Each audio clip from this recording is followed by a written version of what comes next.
So we are in the car on the way to the vines. We've made a trip especially because we need to go and see if we have been hit by some hailstorms that came into the Bordeaux region last weekend. So we're really nervous. We know some people in the south got hit by some localized hail. The problem with hail is that it can be really damaging to the vine. It can rip the leaves, it can burst the berries and cause them to dry out. So to be honest, we need to go and see if we've had any damage or not. Hopefully we've got away with it, but we'll keep you updated. Anyway, nevertheless, it's still beautiful weather, lovely 30-35 degrees, great for growing grapes. However, the warm weather does leave us with a bit of a risk of more thunderstorms, in particular when temperatures drop quite quickly, which they can do in an Atlantic climate like this. So fingers crossed for the rest of the season, although I have seen on the weather app that tomorrow there is potentially a risk of more thunderstorms. We've just arrived at the vineyard after the storm last night. We were on the phone with Roman this morning.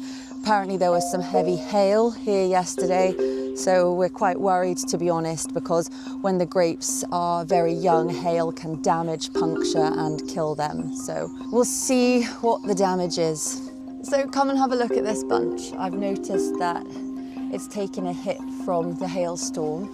You can see here that the grapes have been punctured and they've turned red as they've dried out. So the damage here, not as bad as we expected, but you can see here. This is one of the worst ones, isn't it?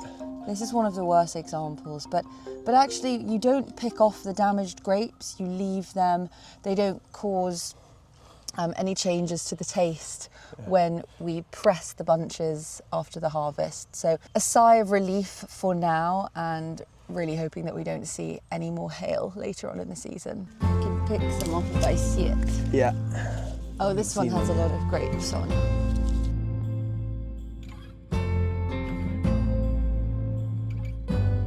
So I think that this side was a little bit more protected, because this is where the weather comes from, and so it must have been blowing in the hail that we did get like this, and this is the perfect example.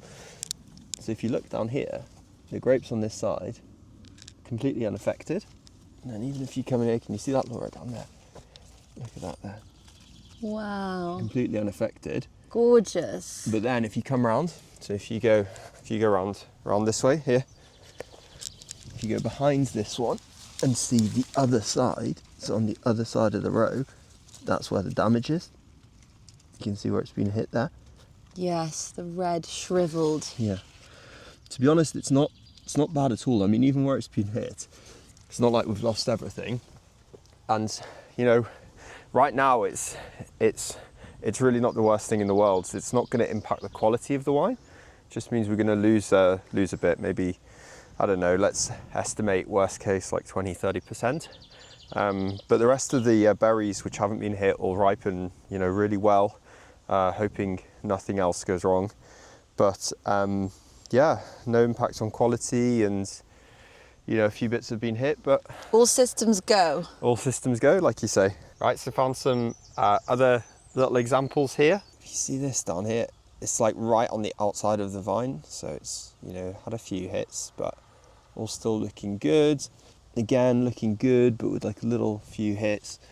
Honestly, there's not that much to worry about. And here's an interesting one there.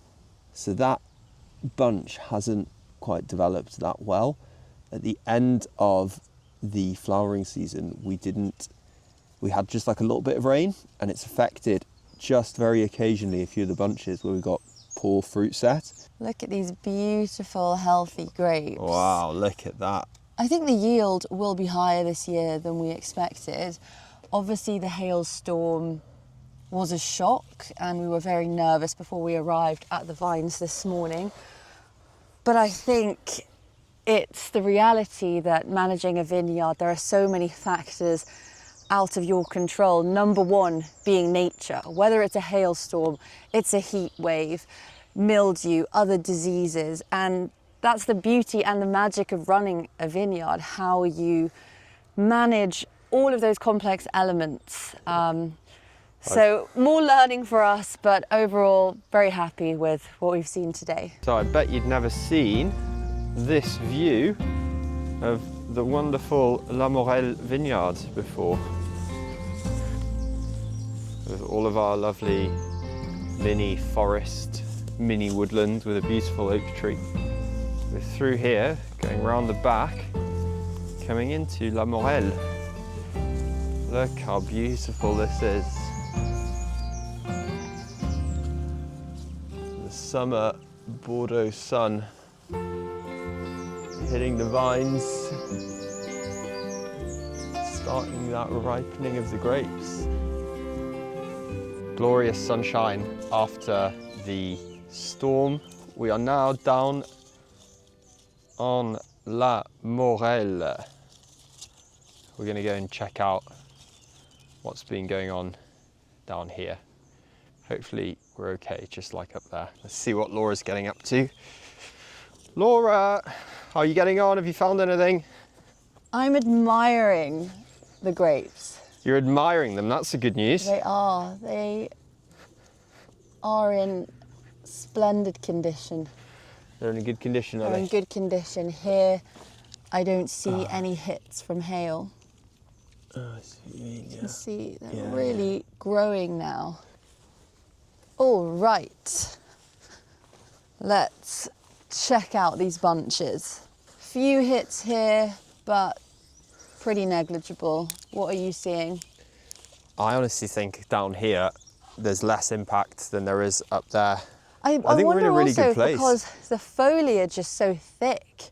Yeah. We've seen a really healthy growth on these vines, so if that also protected the hail Could have from done. puncturing the Could have grapes.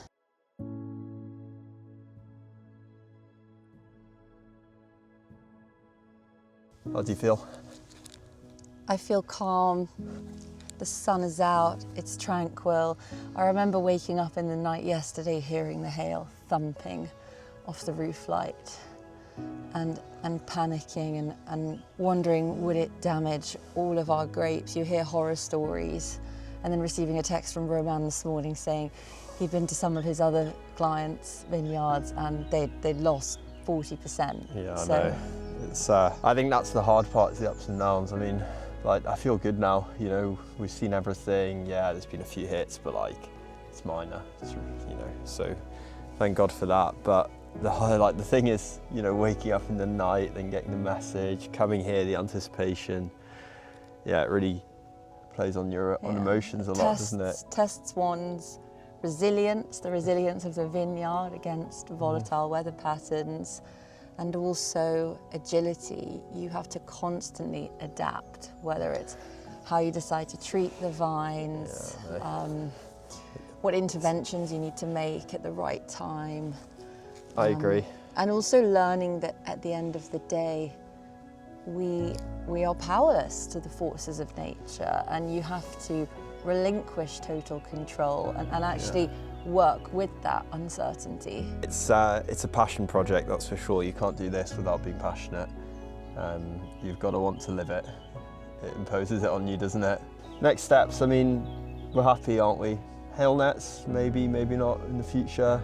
It's expensive though, it costs a lot of money. I think we'll think about it. It could be something we test on a portion of the vineyard. It's a good idea. And see if it's worthwhile. Yeah, which is the main challenge. But whenever we're here, if it's a sunny day, if it's a rainy day, I love spending time in the vineyard and working on this project, and I'm constantly thinking about the wine that we will make, Completely what it agree. will taste like. Yeah.